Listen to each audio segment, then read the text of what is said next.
Good morning class 10th। आज आपके book का मैथ के चैप्टर 3 स्टार्ट करने जा रहा हूँ, linear equation in two variables. ठीक है, इस चैप्टर में आप क्या क्या चीज़ें पढ़ेंगे उसके बारे में आपको आपके बुक के स्टार्टिंग में भी दिया गया है, आप उसको अच्छे से रीड करिए। ठीक है, और ये चैप्टर आपके लिए बहुत इम्पॉर्टेंट है। इसमें 4 या 3 मार्क्स के क्वेश्चंस आते ही आते हैं। आपके बोर्ड पेपर में 4 मार्क्स के भी आते हैं, 3 मार्क्स के भी आते हैं और 6 मार्क्स में भी आते हैं।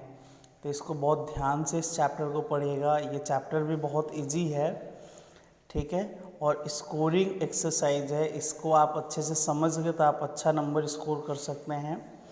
ठीक है, तो बिल्कुल ध्यान से इस चैप्टर को आप पढ़िए और समझिए। ठीक है, सबसे पहले आप चैप्टर स्टार्ट करने से पहले इसके एक एक पॉइंट्स को अच्छे से रीड करिए और उसको समझने की कोशिश करिए, तब आपको ये चैप्टर अच्छे से समझ आएगा। मैं भी आपको एक्सप्लेन करूँगा, ध्यान दीजिएगा। ठीक है, तो इस चैप्टर में आपको पढ़ना क्या क्या है, यहाँ पर इंट्रोडक्शन में आपका दिया गया है आउटलाइन में। देखिए, pair of the linear equation in two variables. पहले तो आपको pair of the linear equation in two variables, दो वेरिएबल की लीनियर इक्वेशन पढ़ना है। टू वेरिएबल्स मतलब कि एक x होगा एक y होगा, इस तरीके से आपको। फिर geometrical representation of difference possible of the solution. आपको इसमें क्या कहते हैं, लीनियर इक्वेशन को किस तरीके से रिप्रेजेंट किया जाता है, यानी ग्राफिकल मेथड के बारे में आपको इसमें पढ़ना है। ठीक है, फिर algebraic condition of the number of the solution. Algebraic condition यानी कि जो कंडीशंस लगा करके वेरिएबल्स को सॉल्व करना। फिर solution of the pair of the linear equation in two variables, उसके सॉल्यूशंस कैसे करना है। ठीक है, फिर एल्जेब्रिक ऑफ द अब एल्जेब्रिक इक्वेशन को सॉल्व करने के लिए कुछ मेथड्स होंगे। Algebraic substitution methods, elimination method, cross multiplication methods. ठीक है, इन मेथड्स के बारे में आपको पढ़ना है। फिर मल्टीप्लिकेशन प्रॉब्लम्स, जो उसके प्रॉब्लम सम्स होंगे वो आपको पढ़ना है। इतनी सारी चीज़ें हैं। ठीक है, तो इस चैप्टर को बहुत ध्यान से समझिएगा। अब मैं आपको बताना चाह रहा हूँ कुछ चीज़ें जो डिफिनीशंस में दी गई हैं, इसको नोट डाउन भी आपको बुक में कॉपी में अपने करना है और बुक से भी रीड करना है अच्छे से। देखिए, जैसे linear equation in two variables, two variable के लीनियर इक्वेशंस होते क्या हैं।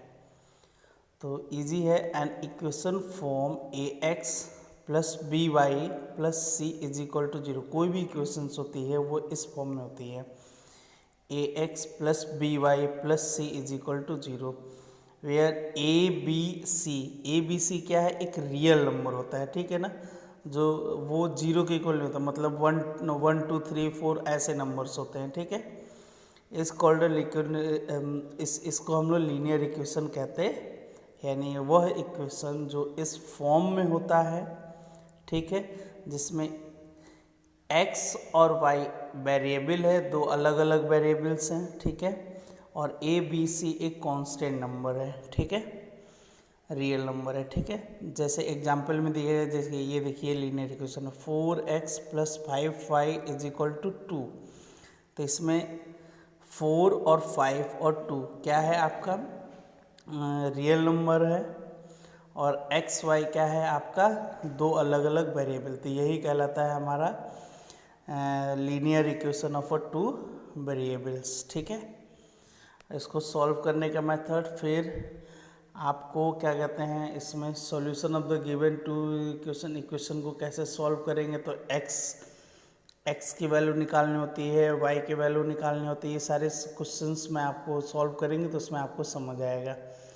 कंसिस्टेंट सिस्टम क्या होता है, तो a system of a stimulus linear equation is said to be consistent if it has least one solution, यानी किसी भी इक्वेशंस की मैक्सिमम वन सोल्यूशन होगी तो उसको कंसिस्टेंट इक्वेशन, यानी जैसे x और y की सिर्फ एक वैल्यू होगी तो उसको कंसिस्टेंस कहेंगे, ठीक है। इनकंसिस्टेंस में क्या होता है, a system of stimulation linear equation is said to be inconsistent if it has no solution. जब उसका कोई सोल्यूशन नहीं होगा तो उस कंडीशन में इनकंसिस्टेंस होता है, और जब मैक्सिमम वन सोल्यूशंस होता है, सिर्फ एक सोल्यूशंस होता है, तो उसको कंसिस्टेंट कहते हैं।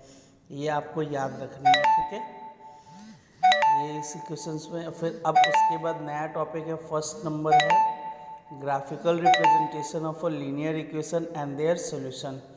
तो मैं ये आपको बता दूंगा, ये 3 तरीके से होंगे। पहले ये देखिए, आपको कोई भी क्वेश्चंस दी गई होंगी उसको ग्राफ द्वारा कैसे हम लोग सॉल्व करेंगे। तो ये आपका है, जैसे दिया गया है एक लाइन की equation ax1 b1 y a1 x plus b1 y plus c1 is equal to 0, और लाइन 2 ये है। 2 इक्वेशंस है, ठीक है। तो इसमें कैसे सॉल्व करना है आपको इनको, तो the two line are intersect at a point. अगर जब जैसे ये लाइन की इक्वेशन किसी एक पॉइंट पर इंटरसेक्ट करते हैं, फिर two line are parallel, they do not intersect. दो सेकंड कंडीशन ये हो सकती है कि या तो पैरेलल होंगे दोनों लाइन, दोनों कहीं भी इंटरसेक्ट नहीं कर, जैसे ये कंडीशन है, ठीक है। थर्ड क्या आ गया, the two line are consistent in the case of overlap of the line. यानी कहने का मतलब दोनों इक्वेशन की जो सोल्यूशन होगा एक दूसरे को ओवरलैप कर जाए, ठीक है, इस तरीके से। तो ये कंडीशंस है आपके। तो ग्राफिकल में ये तीनों कंडीशन मैं आपको बता रहा हूँ। First number question, when the line L1 L2 are intersect at the point, ठीक है। जैसे कोई लाइन है L1 L2, वो किसी एक पॉइंट पर, जैसे ये P पॉइंट पर क्रॉस कर जाए, ठीक है, तो इसका जो सोल्यूशन होगा एक यूनिक सोल्यूशन होगा, ठीक है। कैसा, एक सोल्यूशन होगा, जैसे x की वैल्यू अलग होगी और y की वैल्यू अलग होगी, ठीक है। और when the line are parallel to each other the let, तो इसमें क्या होगा, no common point intersect and hence there is no common solution. इसमें कोई भी सोल्यूशंस नहीं होगा, कोई भी कॉमन पॉइंट नहीं होगा इन दिस केस। यानी जब लाइन पैरेलल में होंगी तो आपका इस क्वेश्चन का कोई भी सॉल्यूशंस नहीं होगा, ठीक है। जो भी x और y की कोई भी वैल्यू नहीं होगी। और क्या कहते हैं, when the line are consistent, यानी एक ही लाइन पर दोनों मिल जाती हैं, तो इन the case the system stimulation linear equation infinity and many solution. उस कंडीशन में उसका जो सोल्यूशन होगा कई सारे सॉल्यूशंस मिलेंगे, ठीक है। ये आपको एक्सरसाइज जब सॉल्व कराएंगे तो और अच्छे से एक्सप्लेन होगा। फिर इसका ग्राफिकल मीनिंग, ठीक है, बहुत अच्छे से ये एक एक पॉइंट्स को अच्छे से पढ़िए, ठीक है, और उसको समझिए। फिर भी नहीं समझ आता है तो आप इस वीडियो को ध्यान से देखिएगा, ठीक है, तब आपको समझ आएगा। फिर graphic the system of the stimulation linear equation, फिर mathematical representation of the solution, ठीक है। तो यूनिक में कब होगा, A1 A2 B1 B2, इस तरह से क्वेश्चन है। A1 यूनिक होगा, यानी A1 A2 की जो वैल्यू होगी वो क्या कहते हैं, सेम नहीं होती, तो यूनिक सोल्यूशन होगा।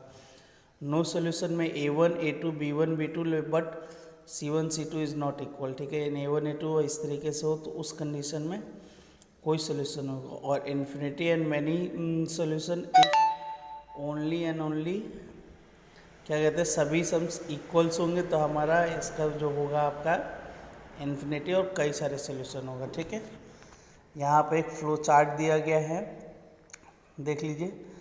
तो इस फ्लो चार्ट्स में आपको देखिए, पेयर ऑफ द इक्वेशंस, ये आपका जैसे इक्वेशंस है, फिर कंसिस्टेंस, फिर यूनिक और इन्फिनिटी। यूनिक में कोई पॉइंट सेम नहीं होगा, इसमें सब इक्वल होगा तब इन्फिनिटी होगा। यानी कंसिस्टेंट दो टाइप के होते हैं क्योंकि दोनों का सॉल्यूशंस है, और जिसका कोई सॉल्यूशंस नहीं होता वो इनकंसिस्टेंट्स होते हैं। ये मैंने आपको बताया, ठीक है।